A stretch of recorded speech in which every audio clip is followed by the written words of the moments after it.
네, 반갑습니다. 김영찬입니다.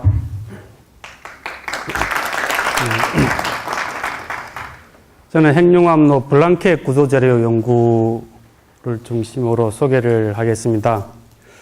이야기할 내용은 첫 번째 좀 도입을 좀 하겠고, 그 다음에 장치, 토카막 디바이스랑 퓨전 리액터에 대해서 이야기를 좀 하겠습니다. 그래서 첫 번째 두 부분은 제가 프로그램을 보니까 앞서 이제 강사님들이 부분적으로 언급하신 커버한 내용들도 있습니다. 그래서 좀 복습을 한다고 생각하시면 되고, 복습을 하면서 그 중에서 특히 구조재료 입장에서 이슈들을 좀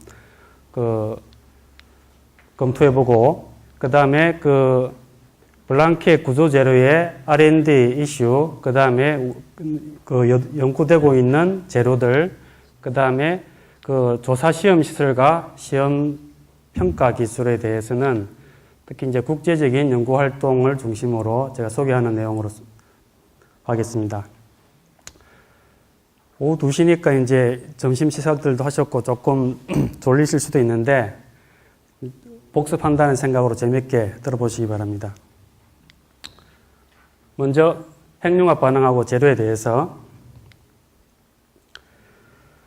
이제 핵분열 반응하고 핵융합 반응을 이제 먼저 비교를 해보겠습니다. 그러니까 핵분열 반응과 비교를 하는 이유는 이것이 이제 원자력 발전으로 지금 상용화가 되어 있고 실제 여러 발전소들이 전기를 생산하고 있죠. 그것과 비교해서 핵융합 반응의 차이점을 일단 보면은 핵분열 반응은 이제 우라늄을 핵분열 반응을 통해서 나오는 에너지를 이용하는 것인데, 여기서 보면은 이제 중성자가 발생하긴 하죠. 근데 이 중성자는 대부분 이 핵분열 반응을 연쇄 반응을 유지하기 위한 역할을 많이 하죠. 대부분의 에너지는 이 피션 프로덕트라고 해서 우라늄이 분쇄된 이러한 핵종들이 대부분 가지고 나오고, 이 에너지는 핵연료봉이라고 해서 핵연료봉에 축적이 되기 때문에 핵연료봉을 통해서 냉각을 통해서 에너지를 우리가 활용을 하고 있습니다. 반면에 이제 핵융합 반응은 우리가 이제 가장 대표적인 반응이 DT 반응이라고 해서 중수소랑 삼중수소가 융합해서 헬륨 원자핵과 중성자가 나오는 반응인데, 여기서 보면은 대부분 에너지가 뒤에서 보겠지만 중성자가 많이 가지고 나옵니다. 그래서 에너지를 보면은 여기서 핵분열 반응에서 나오는 에너지는 대개 최대 2 메가 일렉트론 볼트 이하의 에너지인데, 이 고에너지 에너지가 나오고요. 그래서 핵융합 반응의 에너지를 활용한다고 하는 것은 이 핵융합 반응을 통한 이 중성자의 에너지를 활용하는 게 대부분의 주요한 이슈가 됩니다. 그래서 핵융합 반응의 종류를 보면은 이 DT라고 하는 것은 중수소, 삼중수소, DD는 중수소, 중수소, 그 다음에 디헬륨3 이런 반응들도 있는데, 여기 그래프에서 보여주는 것은 이 연료들의 온도랑 반응률을 보여주는 그래프인데, 여기서 보면은 가장 높은 리액션 레이트를 보이는 게 DT 반응이죠. 그래서 우리가 에너지로 활용하고자 하는 핵융합 반응은 DT 반응인 거고, 이 DT 반응이 일어나기 위해서는 이 DT의 온도가, 소위 이제 DT가 플라즈마 상태로 있으니까 플라즈마 온도가 이게 보면 한 1억 도에서 10억 도. 그래서 우리가 1억 도로 플라즈마를 가려야 될 필요가 있는 거죠. 그래서 DT 반응을 우리가 이제 주요한 목표로 개발을 하고 있고, DT 반응을 보면은 DT 반응을 통해서 나오는 에너지가 80%가 중성자가 가지고 나옵니다. 근데 그 중성자의 에너지가 14메가 일렉트론 볼트, 14m이기 때문에 중성자 에너지로서는 상당히 높은 에너지예요. 나머지 20%는 이제 헬륨 원자핵이 가지고 나오는데, 이것은 이온이기 때문에 전하를 가지고 있기 때문에 자기장 속에서는 이것이 이제 컴파인 되죠. 이렇게 곡선 운동을 하면서 컴파인이 되는데, 중성자는 컴파인이 되지 않고 방사형으로 방출이 됩니다. 그래서 방사형으로 방출이 되는 그 에너지를 이용을 하는 게 핵융합 에너지를 이용하는 게 되겠고, 그 이용하는 키 컴포넌트가 블랑켓이 되는 것입니다. 그래서 블랑켓의 입장에서 보면은 중성자에 대한 특성이 굉장히 중요하겠지요. 또한 그뿐만 아니라 이 헬륨 원자의 핵도 상당히 에너지를 가지고 나오기 때문에 레디에이션으로 나오는 열에 대한 히플렉스에 대한 것도 블랑켓이 감당을 해야 되는 부분이 있습니다. 그 다음에 또 한 가지 블랑켓의 기능이라고 하면 중요한 게 있는데, 여기서 우리가 핵융합 반응의 연료가 되는 이 중수소, 삼중수소 중에서 중수소는 자연계에 많이 존재하고 있습니다. 실제 물이 H2O라고 되어 있는데 H2O에서 H가 수소죠. 수소의 동위원소로서 약 6,700분의 1로 비율로 그 중수소가 존재하기 때문에 바닷물만 생각해도 굉장히 많은 양이 있죠. 반면에 이제 이 삼중수소는 반감기를 가지는 물질이기 때문에 자연계에 존재하지는 않습니다. 그래서 연료로 활용하기 위해서는 계속 생산을 해야 되고, 그래서 그 생산하는 방법이 그 삼중수소 정식이라고 해서 브리딩이라고 그러죠. 브리딩. 그래서 리튬에다가 중성자를 가닿으면은 삼중수소가 생성이 됩니다. 이 생성된 삼중수소를 다시 연료로 활용하는 이러한 사이클이 앞에도 이제 소개됐지만 그 퓨얼 사이클이라고 그러죠. 그래서 삼중수소를 정식하고 퓨얼 사이클을 구성하는 부분이 됩니다.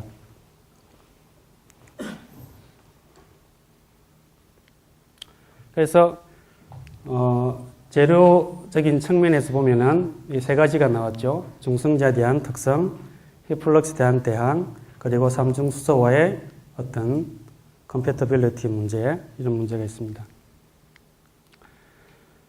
그러면 앞에서 이제 1억도라고 했는데 1억도를 어떻게 구현하느냐. 우리가 통상 생각하는 물체가 가지고 있는 1억도랑은 조금 다른 개념이죠.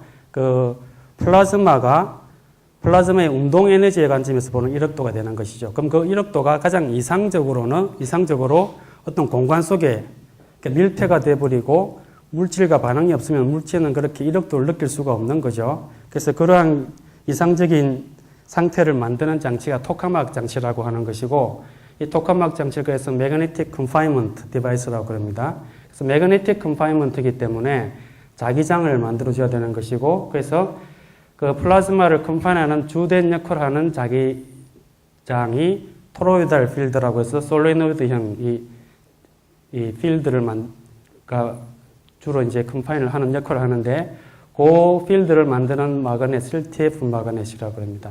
그 다음에 또 이 플라즈마를 쉐이핑하고 컨트롤하기 위한 마그넷이 필요하고, 그것이 PF 마그넷이 되고, 그 다음에 이 플라즈마를 처음에 가열하기 위한 센트럴 솔레노이드 마그넷이 필요합니다. 그래서 토카막 장치에서 보면은, 그게 장치적인 입장에서 보면은 가장 큰 부분을 차지하는 질량적인 측면에서 파트가 마그넷 파트가 되고, 또한 이 플라즈마를 감싸고 있는 용기, 근데 베큐um 베슬이 되는데, 베슬과 그 베슬 안에 있는 블랑켓이 가장 큰 컴포넌트가 됩니다. 그래서 그 플라즈마를 중심으로 해서 그 토카막 장치가 어떻게 구성되는가를 보여주는 이제 그 축 방향을 나가면서 보여주는 이러한 것을 우리가 레이디얼 빌드라고 하는데, 이 토카막의 레이디얼 빌드를 보면은 이 플라즈마가 가운데 있고요.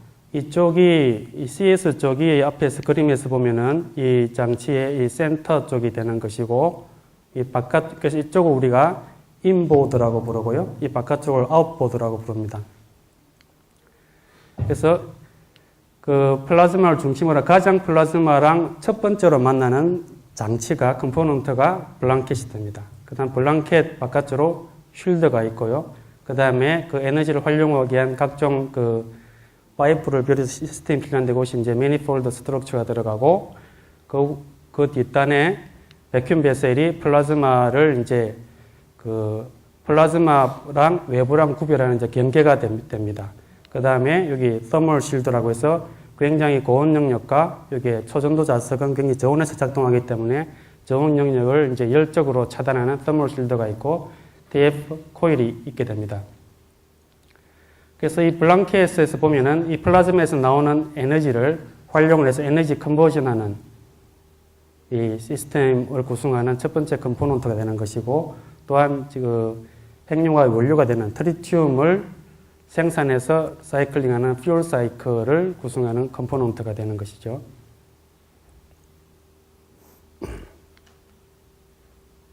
그래서 블랑켓의 역할을 이렇게 이 다이어그램을 통해서 보면은 가운데 이제 플라즈마가 있으면은 이 플라즈마가 가지고 노는 열 및 중성자의 에너지를 이용하는 에너지 컨버전 하는 전체 시스템의 그 키 컴포넌트가 되는 것이고 또 트리튬 연료를 생산하는 퓨얼 사이클의 컴포넌트가 되는 것이죠. 그래서 첫 번째 기능은 에너지를 수출하는, 활용하는 에너지 컨버전 시스템이 되는 것입니다. 그래서 대부분의 에너지는 뉴트론 에너지가 될 것이고요. 그 다음에 뉴트론이 이제 재료에 맞아서 세컨더리 이제 프로세스들이 일어나죠. 그러면 이제 액티베이션이 되기도 하고 해서 감마레이가 나오기도 합니다. 그러한 총체적인 열을 전달을 하는 것이고 또한 이제 레디에이션을 넣는 열도 이제 감당을 하지요. 트리튬 브리딩을 해야 되는 것이고 또한 주요한 기능 중에 하나가 레디에이션 실딩입니다. 그래서 이 뉴트론이 외부로 나가는 것을 일단 기본적으로 실드를 해야 되고 뉴트론은 이제 그 레디에이션을 가지는 것이기 때문에 그래서 가장 이상적으로는 블랑켓 후단에서는 뉴트론이 바깥으로 나가는 게 없는 게 가장 이상적이에요. 만약에 뉴트론이 바깥쪽으로 나가면 바깥에는 뭐가 있습니까? 마그넷이 있죠. 초전도 자석이 있습니다. 그럼 초전도 자석이 뉴트론을 맞으면은 데미지를 받을 수도 있어요. 그 뒤에는 또 이제 사람들이 일하는 공간이 되는 것이기 때문에 그래서 레디에이션 실딩도 중요한 기능이 됩니다. 그래서 이 블랑켓 자체는 레디에이션이 없는 게 좋아요. 그러니까 뉴턴을 받아서 이것이 없던 핵종이 생겨가지고 일종의 핵분열 발전처럼 장주기에 핵종이 생기게 되면은 그거는 방사화된 물질이 되는 것이죠. 그러면은 그것은 핵융합 발전의 굉장히 큰 장점인 방사능이 없다는 것에 대한 어떤 반대적인 역기능을 주는 것이기 때문에 레디에이션이 없는 것이 좋고 그래서 이 블랑켓 구조제의 또 요구 조건 중에 하나가 로우 액티베이션, 방사능이 작은 물질로 구성해야 된다는 그 조건이 생기게 됩니다. 그래서 그 핵융합로를 이렇게 이 모형으로 이렇게 볼 수가 있는데 가운데 아까 우리가 레이디얼 빌드로서 본 방향이 이 센터에서부터 바깥으로 나가는 방향이 되겠죠. 이 플라즈마 스페이스가 되고 블랑켓이 있고 베큐um 베셀, 마그넷, 그다음 지지 구조물이 있습니다. 그래서 여기 보면은 여러 가지 재료가 들어가는데 구조물도 여러 가지가 들어갑니다. 이를테면은 이 지지 구조물도 들어가는 것이고 그다음에 또한 이 마그넷을 지지하는 마그넷 구조물도 들어갑니다. 그래서 각 구조물의 역할에 따라서 요구되는 조건이 다르죠. 이를테면 이 지지 구조물은 레디에이션에 대해서는 별 영향이 없는 것이고 하중을 잘 견디면 되는 것이겠죠. 또 반면에 이 초전도 마그넷의 구조물은 이 초전도 자석이라고 하는 것은 헬륨 온도, 굉장히 극저온에서 작동을 하기 때문에 저온에서 강도가 아주 좋아야 됩니다. 그래서 그러한 요구 조건이 있고 반면에 블랑켓은 또 블랑켓으로서의 요구 조건이 있게 되겠죠. 그래서 이 구조 재료들을 보면은 이런 지지 구조물은 어떻게 보면 좀 정통적인 우리가 이미 개발되어 있는 그 구조광들을 사용할 수가 있고 이 진공 용기에 대한 구조물을 예를 들면은 이터 장치인 경우는 스테인리스 316이라고 하는 것을 쓰고 있습니다. 그 다음에 이 초전도 자석 같은 경우도 좀 더 그 기계적 특성을 증가시킨 316LN이라는 것을 쓰고요. 그 다음에 부분적으로 더 강도가 필요한 경우는 개발이 돼서 JJ1이라는 것을 또 쓰고 있습니다. 그럼 블랑켓 구조물로서는 어떤 게 있는지는 이제 좀 살펴보도록 하지요.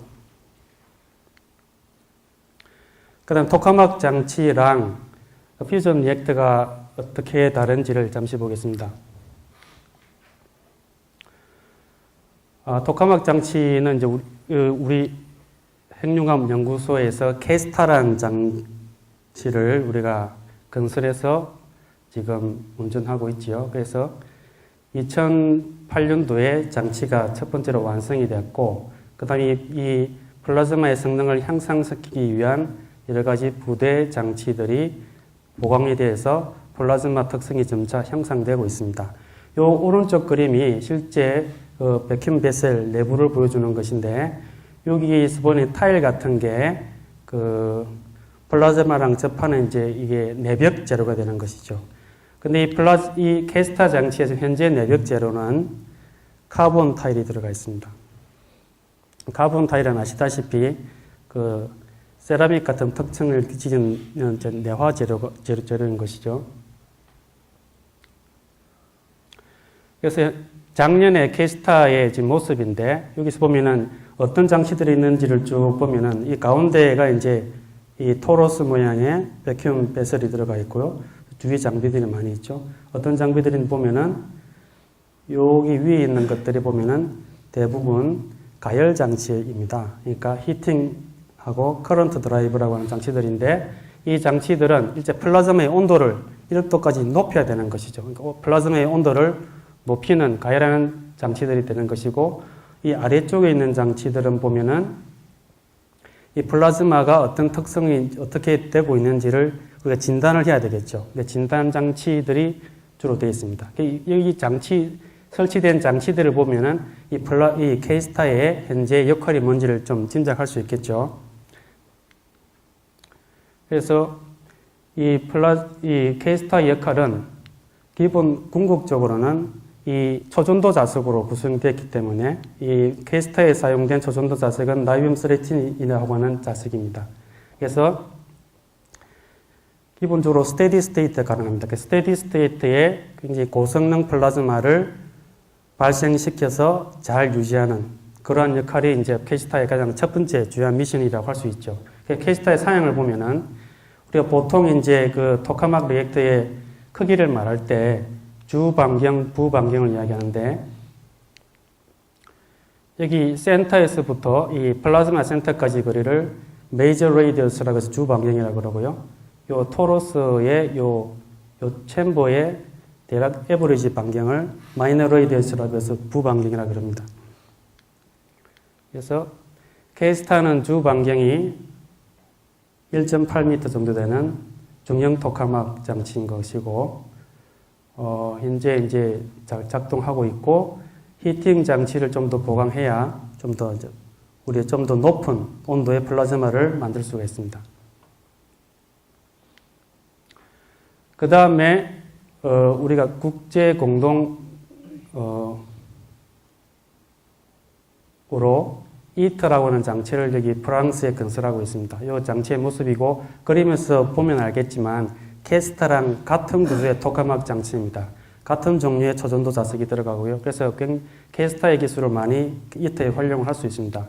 여기서 보면 알지만 미국, 일본, 유럽 등등, 중국 등등 굉장히 어떻게 보면은 강대국들과 같이 우리나라가 지금 참여하고 있죠. 그래서 이트의 장치를 보면은 기본적인 구성은 케이스타랑 비슷한데, 크기는 부피 기준으로 해서는 한 30배 정도 큰 대형 장비입니다.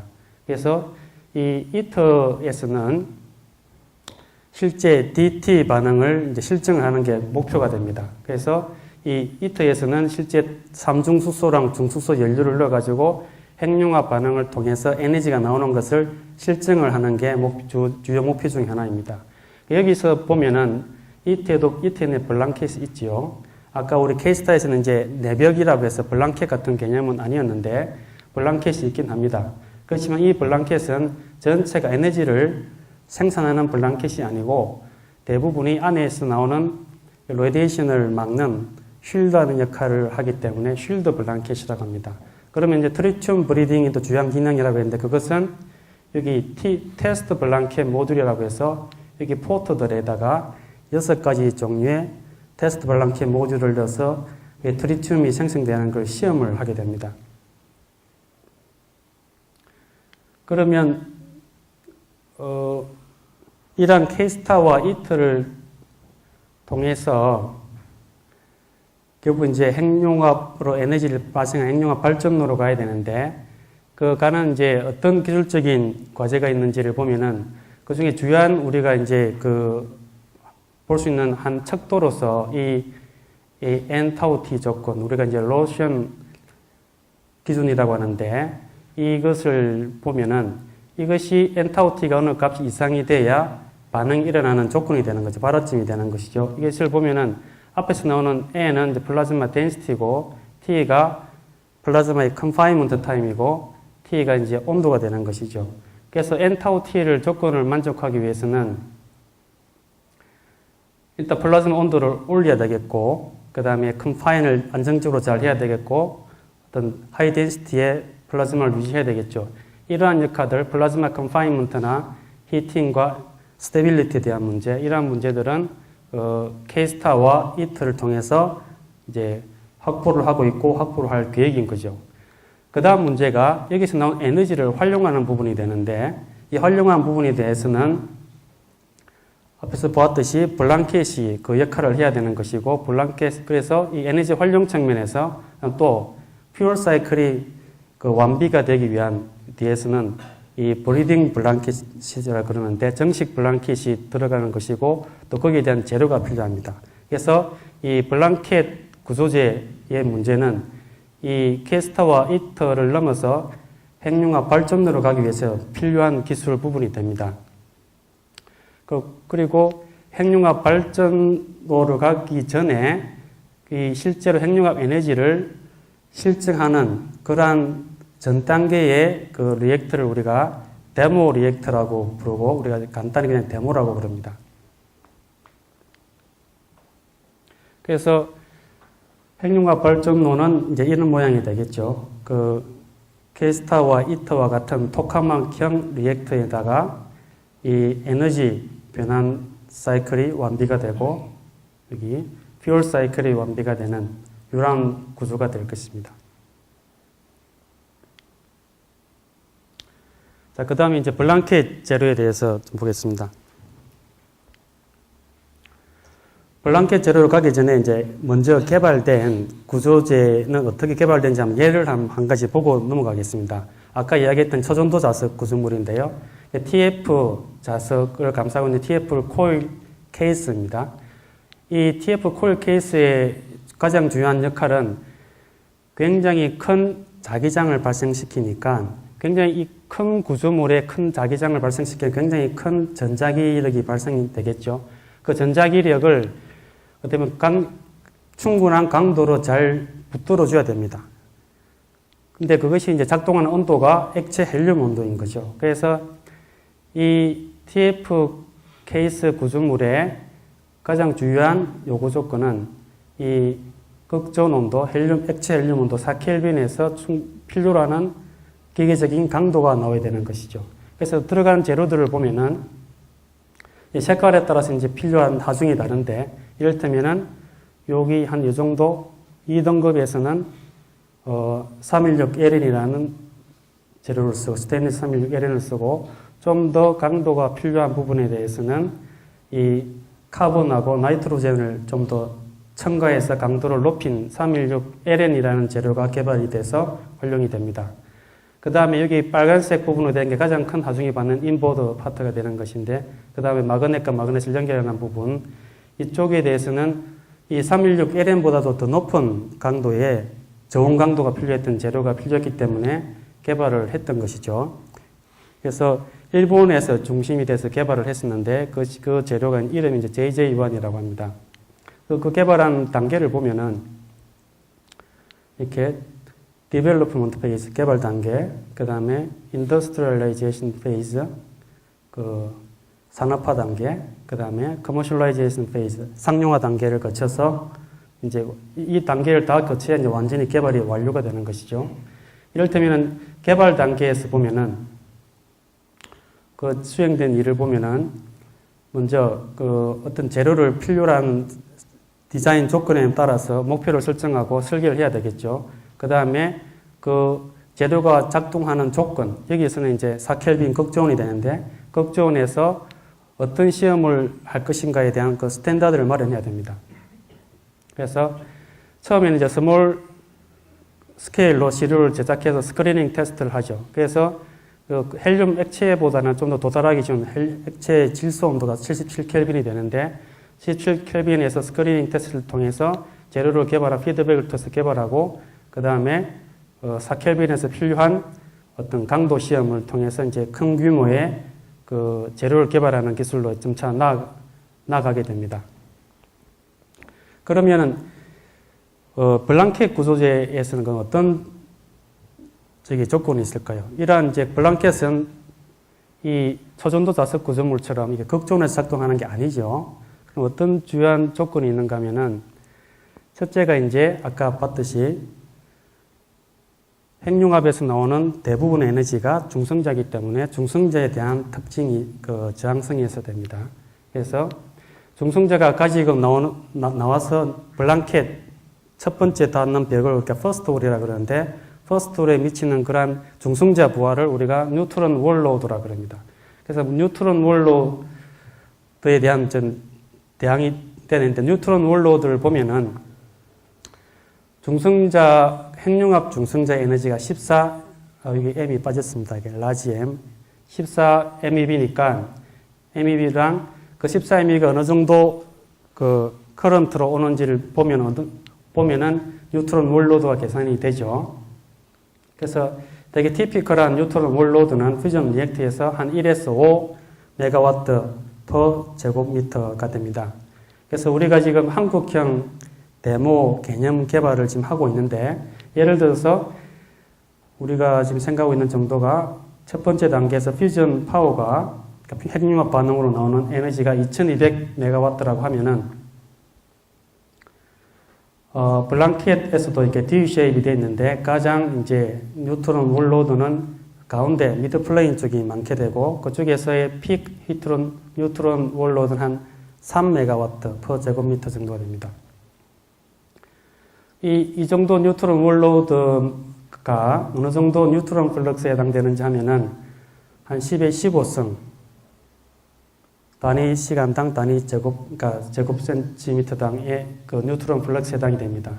여기서 뉴트론 플럭스는 여기서 이렇게 범위가 주어지는데 14 MeV의 단일 에너지가 아니고 사실은 처음에 이제 반응으로 생성되는 에너지는 14 MeV지만 그것이 이제 머티리얼과 반응을 하겠죠. 그래서 컬리전하고 또 뭐 어떤 프로세스를 통해 가지고 에너지가 감속이 되죠. 그래서 토탈 에버리지에서 그 실제 리액터 내에는 뉴트론 에너지 분포를 이루게 되는데 그 분포를 보면은 그 14 MeV 뉴트론이 만 있을 때보다 한 10배 정도의 뉴트론 플럭스가 그 블랑켓 퍼스트 홀에 닿게 됩니다.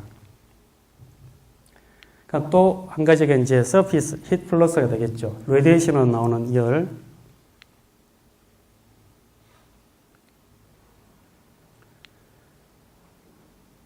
그래서 그 레디에이션 나오는 열은 간단히 보면은 이 뉴트론 월로드의 한 4분의 1 정도에다가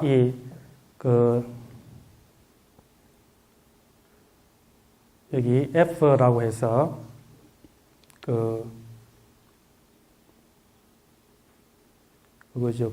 레디에이션, 코어 레디에이션 프랙션을 곱한 정도가 됩니다. 이것이 무슨 말인가 하면은 플라즈마 코어에 있는 에너지가 전부 다가 블랑켓으로 가지는 않습니다. 열 중에, 레디에이션 열 중에서는 상당 부분을 오전에 설명을 들으셨겠지만 아래쪽에 파티클을, 애쉬를 빼내는 디버터라는 부분이 있는데 디버터를 통해서 열이 많이 빠져나가죠. 그러면 어느 정도가 디버터로 나가고 어느 정도가 블랑켓으로 오는가 하는 비율을 주는 게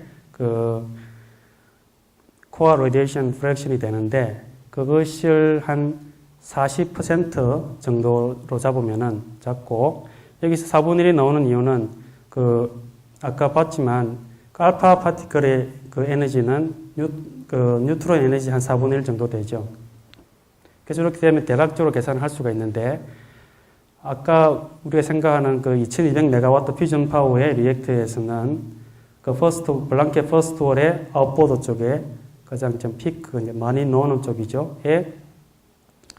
히플럭스가 0.5메가와트 per 제곱미터 정도 됩니다. 근데 이게 어느 정도 히플럭스인 건가 하면은 아까 제일 처음에 우리가 원자력 발전소 이야기했는데 원자력 발전소에서 핵 연료봉이 이제 에너지가 축적이 된다 그랬죠. 핵분열 반응으로 통해서 그 핵연료봉을 이제 냉각수가 오르면서 열을 빼앗아 오는데 핵연료봉의 그 단위 면적당의 에너지 한 이 정도 됩니다. 요 플러스 뉴트론 원로등이 있는 거니까 그 단위 면적당 핸들링 해야 되는 에너지 덴시티는 훨씬 큰 것이죠. 핵융합로였으면. 두 번째로 이제 그 재료를 설계할 때 고려해야 되는 게 로우 액티베이션이 있다 그랬죠. 그 물질 자체가 방사호가 돼서는 안 되는 것이죠. 그래서 우리 원소 주기율표를 보면은 액티베이션이 많이 되는 물질이 있고 그렇게 많이 되지 않은 물질이 있죠. 그래서 이제 이 빨간색으로 표시되어 있는 게 우리가 피해야 되는 물질입니다. 근데 우리가 통상 그간에 그 발전용 구조조를 많이 써온 FM 스틸이 있는데 그것이 이제 철을 기반으로 해가지고 크롬, 몰리브덴 이런 계열의 이제 재료였는데 여기서 그 액티베이션이 많은 재료, 이 원소를 대치해야 되는 것이죠. 그래서 몰리브덴은 텅스텐으로, 나이브면 탄탈륨으로 이게 대치를 한 그 재료가 Reduced Activation FM Steel이라고 해서 이제 저방사와 FM 강이 되는 것입니다. 그 다음에 또 그동안 연구가 되는 이제 재료가 아예 이제 철강 기반이 아니고 바나듐을 바탕으로 한 어떤 합금들도 고려가 됐었고, 그 다음에 아예 또 고온 재료로서 개발된 실리콘 카바이드 계열 물질들도 있습니다.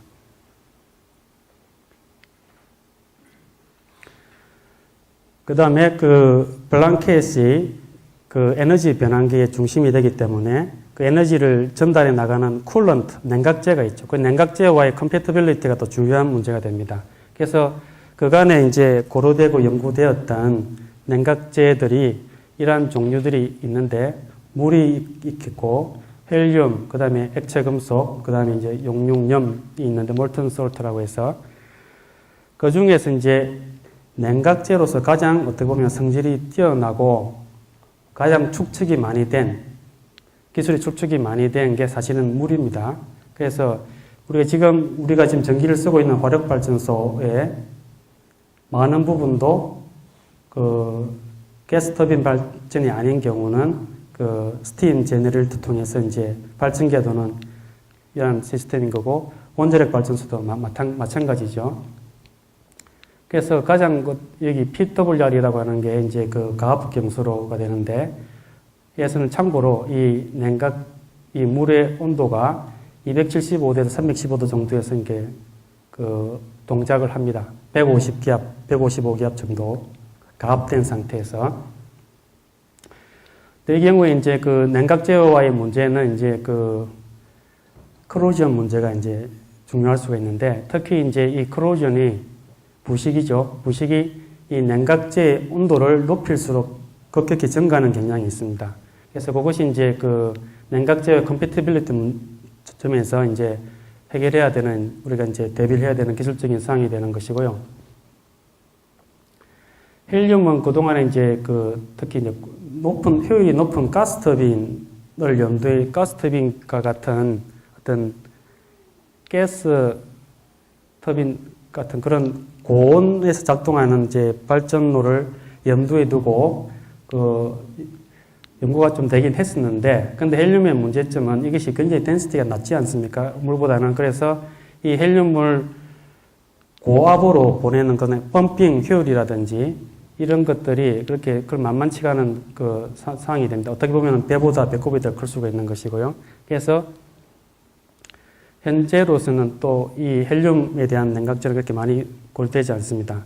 그 다음 액체 금속을 사용하는 경우는 그냥 가장 큰 문제가 이제 코로전 문제가 되겠죠. 액체 금속이 부식성이 강하니까. 예를 들어서 이제 리튬하고 리튬 레드 이런 게 있는데 이 액체 금속은 오히려 이제 주 냉각제보다는 아까 우리가 이야기했던 그 삼중수소를 정식하는 브리드 물질로서 고체형이 아닌, 그러니까 고체형은 앞에 오전에 이제 여러분이 강의 들으셨던 그 솔리드 브리드 타입이 되는데 아닌 리퀴드 메탈을 이용하는 에서는 이제 이것이 이 구조제가 이 리퀴드 메탈과의 어떤 반응성은 고려해야 되는 문제는 여전히 남아 있습니다. 그래서 우리 그 한국형 데모에서도 일단 주요한 캔디데이트로서는 이렇게 이 물을 이용하는 기술을 이용하는 그 블랑켓을 지금 주요한 1차적인 목표로 연구를 하고 있습니다. 그 다음에 이 구조제가 예를 들어서 이제 핵융합 발전로 정도에는 어느 정도 들어갈까를 보면 한 10,000톤 정도가 들어갈 걸로 예상하고 있습니다. 그러면은 이 정도 양이 되는 매스 프로덕션 하는 그 기술이 이제 같이 개발이 돼야 되는 것이죠. 근데 이 매스 프로덕션 기술을 하는 것은 작은 스케일로 만드는 그 랩 스케일과는 좀 차이가 나는 점이 굉장히 신뢰성이 있어야 되는 것이고, 그 큰 규모로 만들었을 때도 굉장히 호모지니어스해야 되는 것이죠. 그 다음에 그것이 이제 퀄리티 컨트롤이 돼야 되는 것이고, 또한 또 중요한 점이 그것을 이제 그 컴포넌트로 만들기 위해서는 제작 기술이 필요한데, 제작 기술의 키는 이제 웰딩과 접합 기술이 되는 것이죠. 이것도 아주 주요한 어떤 연구 항목들이 됩니다. 그 재료를 개발한다고 하면은 그냥 웰딩, 그 재료의 웰딩 기술도 같이 개발을 해야 되는 것이고, 또 궁극적으로는 매스 프로덕션이 가능한 공법을 이제 우리가 개발해야 되는 것이죠. 여기서 보면 이제 예를 들어서 이제 여기서 아마 철강 재료 같은데, 철강 재료의 그 프로덕션 하는 그 프로세스를 보여주고 있습니다. 처음에 이제 멜팅을 통해서 큰 인곳을 만들어서 단조라든지 어떤 롤링 같은 그 제조 과정을 통해서 결국 이제 시편이 한쪽 끝에서 이렇게 나오겠죠. 요 나와서 이제 이 시편에 대한 특성을 가지고 우리가 이제 퀄리피케이션 테스트를 하는데, 그 결과가 전체가 에 대한 적용이 된다는 어떤 그 보장이 돼야 되는 것이죠. 자, 지금까지는 어떻게 보면은 굳이 핵융합 블랑켓 재료가 아닌 다른 재료를 우리 개발하는데도 공통적으로 적용되는 사실 사항들입니다. 이런 프로덕션 프로세스라든지 웰딩 테크놀로지라든지, 그 다음에 처음부터 이제 원소 재료를 설계한다든지. 근데 이제 핵융합 블랑켓의 조건에서 또 고유한 이제 문제가 이제 어려운 문제가 발생하는데, 그것이 이제 중성지에 대한 특성이 되는 것이죠.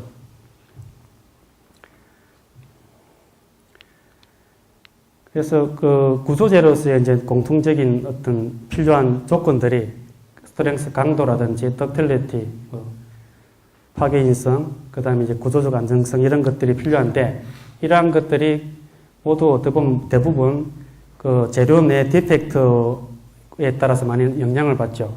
근데 중성자 같은 입자가 들어오면 이 재료 내에 디펙트가 이렇게 생성이 되고, 베이컨시라든지 이렇게 처음에 들어와서 튕겨나가는 첫 번째 원소를 우리가 pKa라고 해서 프라이머리 낙검 애톰이라고 하는데, 그 나간 자리에는 베이컨시가 생기고 들어간 자리에는 인터스티셜이 되는 거죠. 이런 것들은 이제 디펙트 구조가 많이 만들어지는데, 그래서 이 파티클 조사에 의해서 이 재료가 받는 손상의 정도를 우리가 이제 DPA라고 해서 Displaced per Atom이라고 해서 이렇게 표시를 합니다.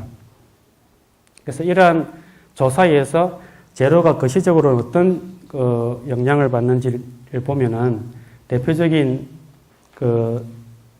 특성이 첫째 하드닝이 된다는 것이죠. 요 그림들은 이제 어떤 앞에 이야기했던 대표적인 재료의 하드닝이 되는 과정을 보여주는 것인데요.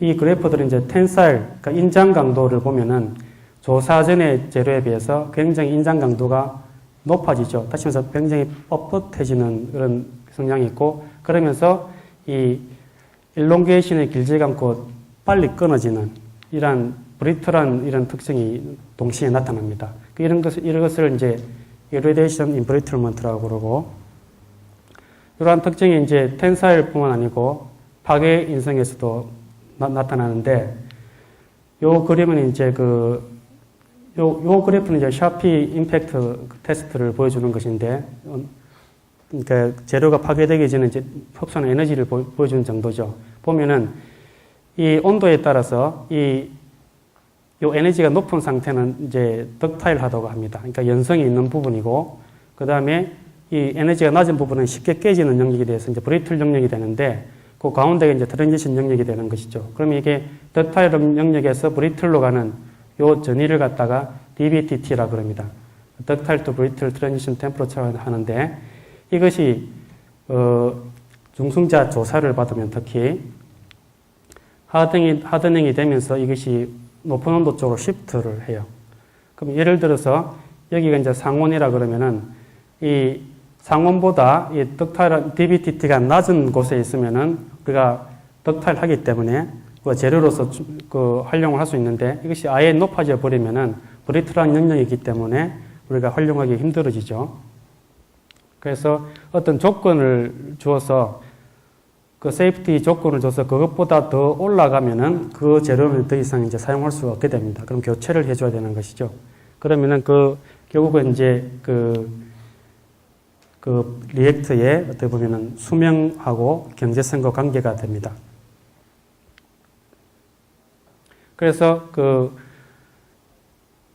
블랑켓 구조제의 이제 오퍼레이션 윈도우라고 하면은 낮은 온도 쪽으로는 방금 봤듯이 DBTT에 의해서 제한이 되고 높은 온도 쪽으로는 소위 고온 강도를 나타내는 척도인 크립 강도에 의해서 이제 결정이 되죠. 그래서 요 영역이 이제 사용 가능한 영역이 되는 것인데 중성자 조사에 의해서 만약에 DBTT 증가가 완만하면은 굉장히 좋은 재료가 되는 것이고 급격하게 증가하면은 수명이 그만큼 단축된다고 볼 수 있습니다.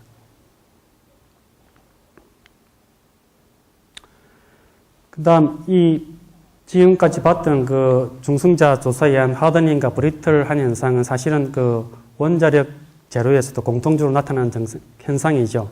근데 핵융합, 블랑켓 구조제에서 또 우리가 고유하게 연구해야 되는 문제가 조금 다른 게 헬륨 생성 효과라는 게 있는데 그것이 왜 생기는가 하면은 앞서 이야기했지만 핵분열 반응에서 나오는 중성자의 에너지는 서멀 뉴트론에서부터 높아봤자 2MeV 이하입니다. 근데 퓨전 반응에서는 기본적으로 14MeV의 굉장히 고에너지가 나오죠. 그래서 이 하이 에너지 뉴트론에 의해서는 뉴트론이 이제 때려서 디스플레이스먼트를 줘서 손상을 데미지를 주는 DPA뿐만 아니고 핵종을 변화시키는 트랜스포메이션도 일어나는 거죠. 트랜스뮤테이션이. 그래서 그 중에서 재료 측면에서 굉장히 우리가 이제 조심해서 봐야 되는 과정이 NP랑 N알파 반응이라고 해서 뉴트론을 맞아서 프로톤, 수소가 생기든지 헬륨이 생기든지 하는 과정입니다. 근데 이것이 왜 문제가 되는가 하면은 이 생성된 헬륨은 고체 내 레티스에서 이렇게 녹아 들어가지가 않고 자기네들이 클러스터링을 하고 디펙트가 있으면 모여가지고 움직이기도 하고 거기서 정도가 심해지면은 재료가 부풀어 오르는 스웰링 현상을 일으키게 됩니다. 그래서 오른쪽에 보면은 뉴트론 에너지의 스펙트럼을 보여주는 것인데 피션에서 나오는 뉴트론 에너지는 대부분 MeV 이상이 가면은 떨어지고 없어지죠. 근데 이 퓨전 뉴트론은 14MeV에서 피크를 가지고 이런 구조를 가지고 있습니다.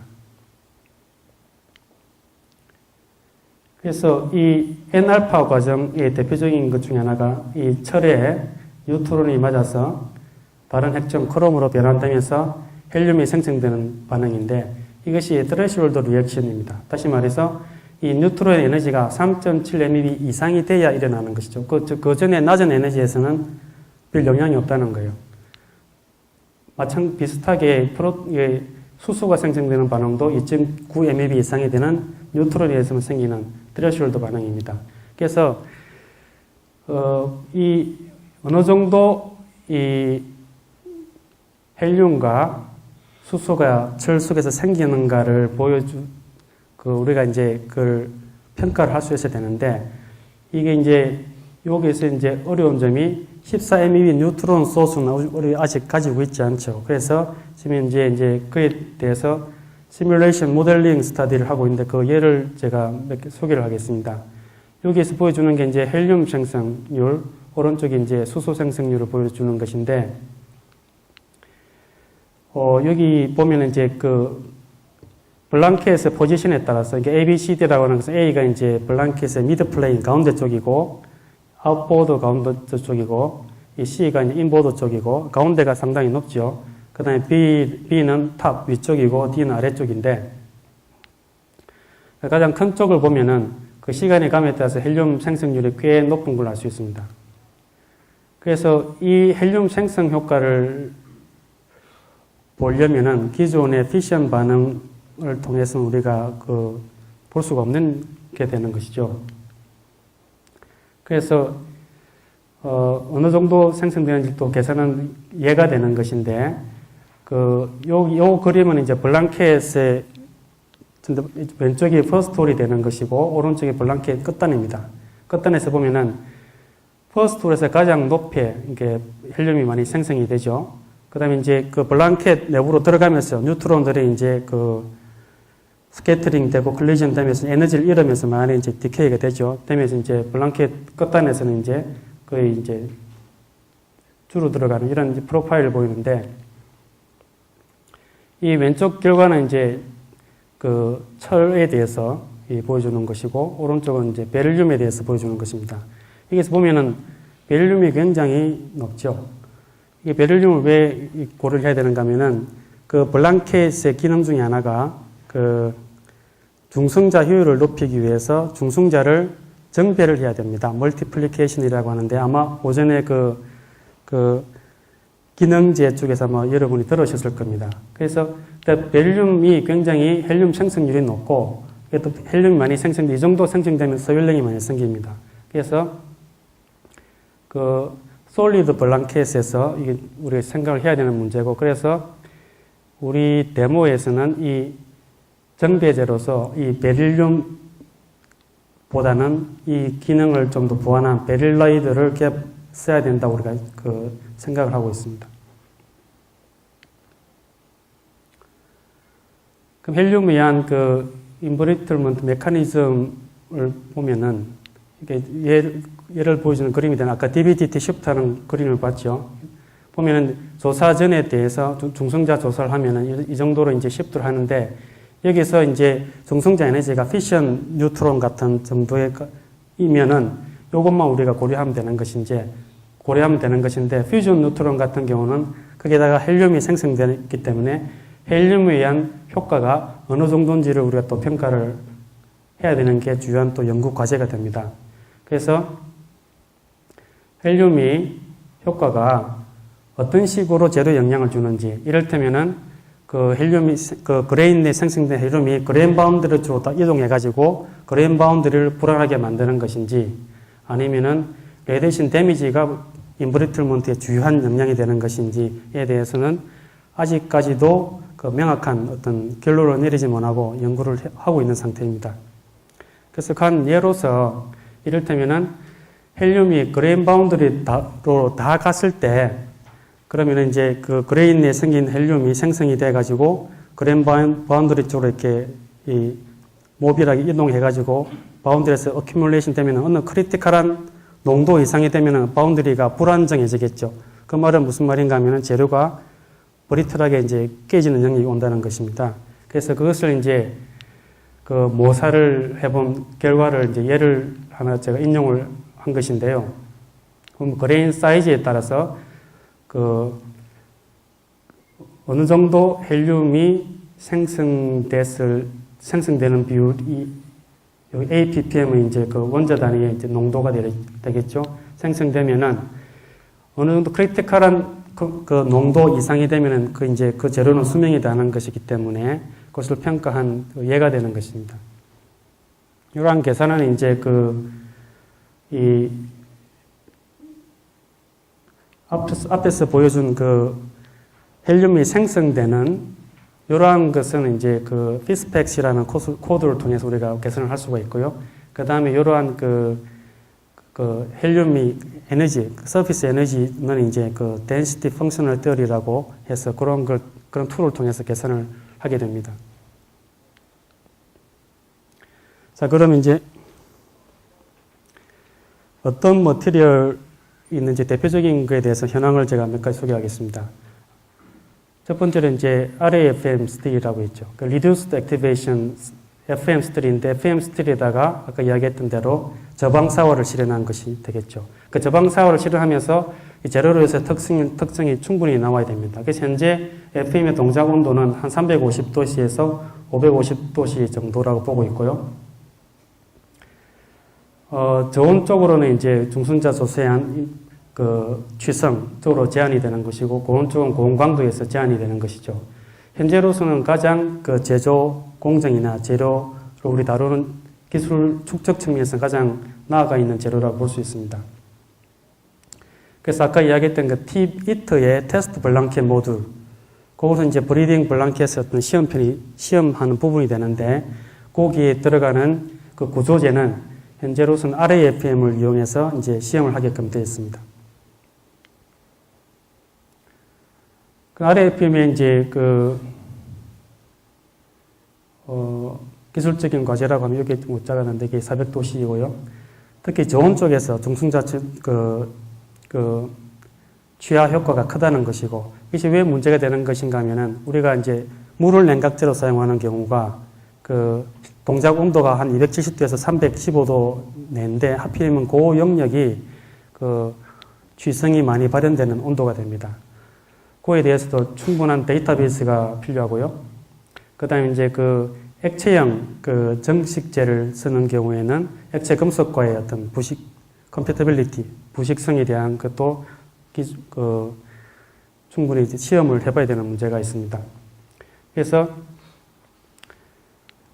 많이 개발하고 데이터베이스가 이제 국제적으로 축적이 되고는 있는데, 아직은 그 결과가 어떤 소위 이제 산업 표준으로 적용될 만큼 코드 스탠다드에 이제 들어갈 만큼의 어떤 자료는 충분치 않은 상태고, 그에 대해서 이제 연구가 진행되고 있습니다.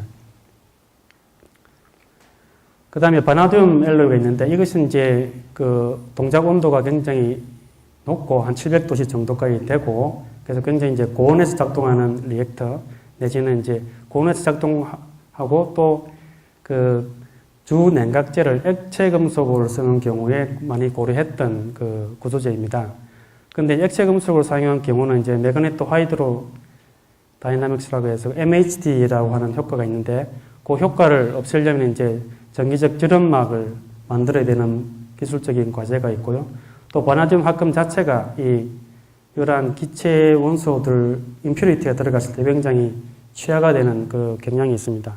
그래서 이 고온에서의 장점이나 액체 금속과의 장점으로 고려가 좀 연구가 되긴 했었는데, 이러한 이제 그 재료를 컨트롤하는 문제, 그 다음에 또 바나듐 합금 자체가 굉장히 고가이죠. 한 철보다는 10배 이상 비싼 재료고 해서 현재로서는 본격적으로 이제 연구가 되고 있지 않습니다.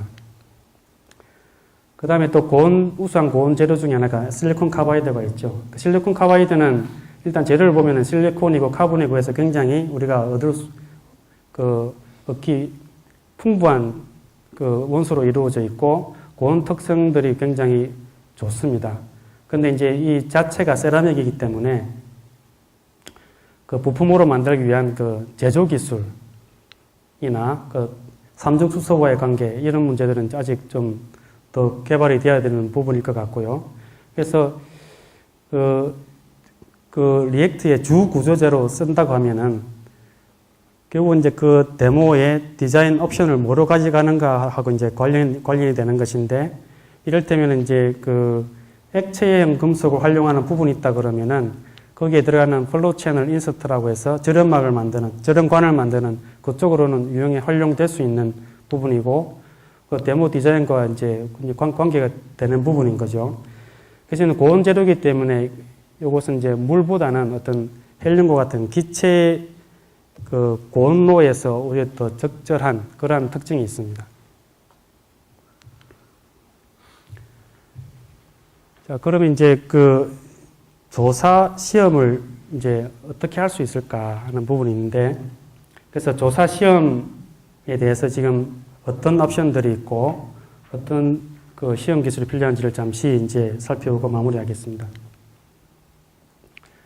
먼저 현재 우리가 활용할 수 있는 그 조사 시험 장비로는 이온 가속기가 있습니다. 이온 가속기는 중성자 그 조사 시설에 비해서 그렇게 규모가 크지가 않고, 우리가 대학이나 어떤 연구소에서도 이제 외국에는 많이 설치가 되어 있고 국내도 이제 구축이 되고 있는데 활용할 수 있는 장치이긴 합니다. 그렇지만 이제 이 이온 가속기는 어떻게 보면은 이온 조사를 해서 그 어떤 일어나는 프로세스, 그 미시적인 그런 조사 메커니즘을 연구하기는 아주 좋은 방법이 되는데, 이제 이 이온 가속기 한계점이라고 하면은 이온은 이제 전하를 가지고 있기 때문에 재료를 깊이 투과하지는 못하죠. 중성자는 어떻게 보면 전하가 없기 때문에 어떤 투명한 것처럼 깊이 뚫고 들어가는데, 그래서 이온 가속기를 이용한 조사 시험을 보면은 이온에 의해서 영향을 받는 재료의 어떤 침투 깊이가 한정이 되어 있고, 깊이 들어가지가 않고, 또 다음에 이제 이온도 이제 파티클이기 때문에 재료에 그 디스플레이스 데미지를 주죠. 데미지를 주지만, 그 중성자가 주는 그 데미지랑은 좀 성격이 다릅니다. 그래서 그 시뮬레이션 스타디를 할 수 있지만 중성자 조사 효과를 직접 예측하기는 좀 어려운 점이 있습니다. 그 다음에 세계적으로 또 많이 활용되고 있는, 또 가동되고 있는 장치가 이제 연구용 원자로죠. 원자로는 이제 세계적으로도 많고 우리나라도 이제 하나로라는 원자로가 있는데, 이 피션 리액터의 이제 기본적으로 가장 큰 퓨전 뉴트론 효과라는 차이점을 아까 살펴보았듯이 에너지가 그 트레시홀드 반응을 일으키는 그 고에너지 중성자가 나오지는 않는다는 점입니다. 그래서 핵융합으로 해서 고유한 조건인 헬륨이나 수소 생성 효과는 여기서 볼 수는 없습니다. 그래서 그 핵융합도 블랑켓에서의 어떤 뉴트론 플럭스 스펙트럼이랑 같은 그 조사 시설로서 이제 특히 일본하고 유럽을 중심으로 국제적으로 그 추진해온 가속 그 장치가 IFMIP라고 하는 장치인데 국제 핵융합제로 조사 시험 시설인 거죠. 이것의 원리는 그 중수소를 가속시켜서 리튬 타겟, 액체 리튬 타겟을 통과시킵니다. 그럼 중수소라고 하는 것은 그 중성자, 그러니까 양성자 하나랑 중성자 하나가 있을 텐데 그 중에서 양성자가 떨어져 버리면은 중성자가 나오는 것이죠. 굉장히 풍부한 중성자 소스를 만들어낼 수가 있고 그 에너지 스펙트럼을 보면은 이 데모의 블랑켓에서의 에너지 중성자 스펙트럼과 유사한 스펙트럼을 만들어낼 수 있습니다. 그래서 그 핵융합로에 가장 가까운 그 중성자 환경을 만들어내는 장치라고 할 수 있습니다. 그 구조를 보면은 그 이게 아연 소스부터 그 중수소를 발생시켜서 가속을 해서 리튬 타겟을 통해서 중성자를 하이에너지 중성자를 그 생성해서 시루에 조사시키는 그런 구조로 되어 있습니다. 그러면 이러한 이온 가속기나 이온 빈 가속기나 IFMIP와 같은 이런 장비를 이용해서 그 재료를 시험하려면은 여기서 보다시피 여기는 이제 테스트 모듈은 여기 그림에 나와 있지는 않은데 결국은 빔을 이용하는 시설이기 때문에 이 조사되는 그 공간이 크지가 않습니다. 이를테면 이제 그 원자로 같은 경우는 이제 꽤 크죠. 그래서 이제 보통 기계적인 특성을 시험을 하려면은 표준 시편이라고 하는 것을 통해서 시험을 하죠, 우리가. 근데 이런 데서 그런 표준 시편을 넣을 수가 없고 소형 시편을 통해서 시험을 해야 됩니다. 그리고 시험을 하고 그 결과가 그 표준 시편을 통해서 시험한 거랑 비교가 돼야 되고 궁극적으로는 그 소형 시편을 통해서만 시험을 하더라도 결과가 그 신뢰성이 인정이 돼야 이러한 그 조사 시험 시설을 통해서 우리가 시험을 한 결과를 활용을 할 수가 있겠죠. 그래서 그러한 노력의 일환으로 소형 시편 평가 기술이라고 해서 SSTT라고 하는 이러한 활동이 아까 IFMIP를 그 건설하는 그 활동하고 같이 추진이 되고 있습니다. 그래서 이 SSTT 이 과제에서는 물론 필요성이 이제 그 시루에 조사되는 그 공간이 제한적이라는 것이고 그것을 활용해서 그 시험 결과를 충분히 궁극적으로는 그 검증이 돼야 되는 것이죠. 그 표준화가 돼야 되는 것을 목표로 하고 있는 것입니다.